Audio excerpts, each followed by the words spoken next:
মৰিগাঁও কাৰাগাৰৰ পৰা পুনৰ পলায়ন দুজনকৈ কৈদী। মৰিগাঁও জিলা কাৰাগাৰৰ পৰা পলায়ন কৰে দুজনকৈ কৈদী। প্ৰায় 10 মাহৰ পূৰ্বে এইখন কাৰাগাৰৰ পৰাই 5জনকৈ কৈদী ৱাল বগাই পলায়ন কৰিছিল।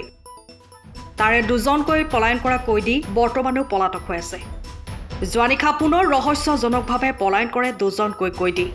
কাৰাগাৰ কৰ্তৃপক্ষৰ গাফিলতিৰ বাবেই জিয়াৰুল ইছলাম সুব্ৰত চৰকাৰ নামৰ দুজনকৈ কৈদী পলায়ন কৰিবলৈ সক্ষম হৈছে। আমাক ৰাতিপুৱা 6টা বজাত আমি খবৰ পাওঁ যে এনেকৈ দুজন জেল কনভিক্ট দোষী সাব্যস্ত হোৱা ব্যক্তি জেলৰ পৰা মানে যেতিয়া ৰোল কল লয় গন্তি লয় তেতিয়া মানে নোহোৱা হোৱা বুলি তেখেতসকলে গম পাইছে। আমি আহি পেলাই চালোঁ গোটেইখিনি, গম পালোঁ যে আমাৰ দুটা কেছৰ আসামী, এটা আছিলে জিয়াৰুল ইছলাম, সি সেই যোৱাবাৰ তেনেকৈ জেল পাৰ হৈ পলাইছিলে। আমি অন্ধ্ৰপ্ৰদেশত গ্ৰেপ্তাৰ কৰিছিলোঁ। তাৰপিছত বিচাৰত ইয়াতে 20 বছৰ দোষী সাব্যস্ত হৈছিলে। আৰু সুব্ৰত চৰকাৰ বুলি এজন ঘৰ জাগিৰোডত, সেইজন ব্যক্তিও 20 বছৰ মানে পক্সো কেছতে জেল হৈছিলে। দুজন ব্যক্তিয়ে কি কৰিছিলে, তাৰ নতুন ঘৰটোৰ ভিতৰত যিটো বেৰেক বুলি কয়, বেৰেকৰ ভিতৰতে 16জন মানুহ আছিলে।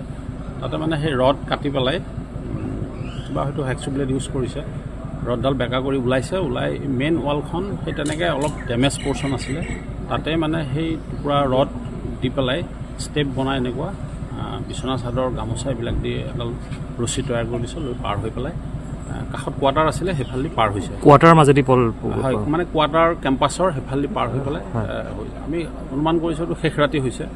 গোটেই ঘটনাখিনি আমি অনুসন্ধান কৰি আছোঁ আৰু আমি চেষ্টা কৰিম এতিয়া। আৰু দুইজন ব্যক্তি তাৰমানে একেটা বেৰেকতে আছিলে আৰু সেই তেনেকৈ ৰড কাটি ভিতৰৰ পৰা ওলাইছে। তাৰ ঘৰটো হ'ল মিছামাৰী, কলাকুছি মিছামাৰী, শোণিতপুৰ ডিষ্ট্ৰিক্ট, আৰু এইজনৰ কণাবৰী গাঁও জাগিৰোড। দুজনে কিন্তু 20 বছৰ মানে হেৰি আছিলে, হয় পক্সো কেছত আসামী আছিলে, আৰু দুজনে দোষী সাব্যস্তকৰণ হৈছিলে 20 বছৰ। ছাৰ, এই পলায়নৰ সময়ত ব্যৱহাৰ কৰা সামগ্ৰী কি পাইছে? আমি সেই ৰডখিনি পাইছোঁ আৰু বিচনা চাদৰ গামোচা এইবিলাক বস্তু আমি উদ্ধাৰ কৰিছোঁ।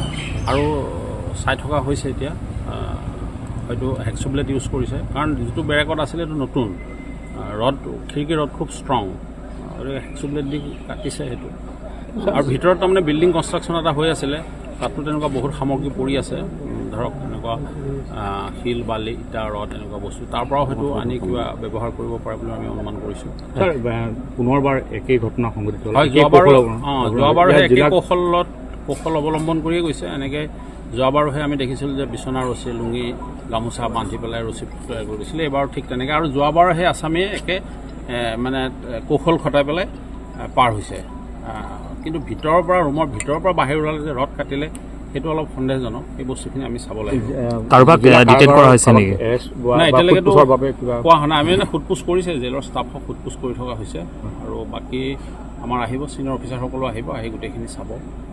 জেল কৰ্তৃপক্ষকো জনোৱা হৈছে, তেখেতসকলৰ পৰাও অনুসন্ধান কৰিব বুলি আমাক কৈছে। কেই বজাত হৈছিলে অনুমানিক এটা সময়? শেষ ৰাতি হ'ব লাগে, কাৰণ ঘটনাটো যেতিয়া গাৰ্ড পাৰ্টি 5টা বজাত সলনি হৈছিলে গাৰ্ড, তেতিয়াহে বোলে গম পোৱা বুলি কৈছে তেখেতসকলে। মৰিগাঁৱৰ পৰা শশীকান্ত বড়োলৈ ৰিপৰ্ট, টাইম অফ।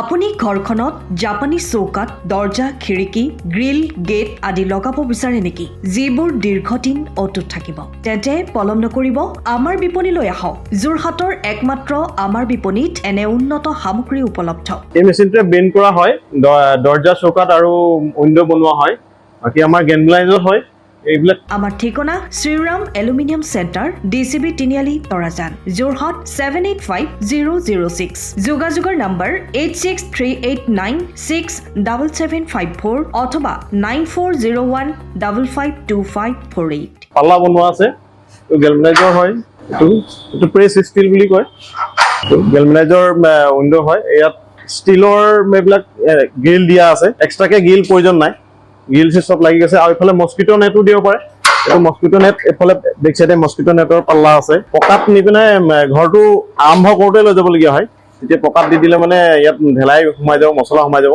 বালি মছলাটো ভৰাই দিলে মানে মজবুত হৈ যাব। ইয়াৰ সময়ৰ খবৰ সময়ত পাবলৈ ফ'ল' কৰক টাইম অফ।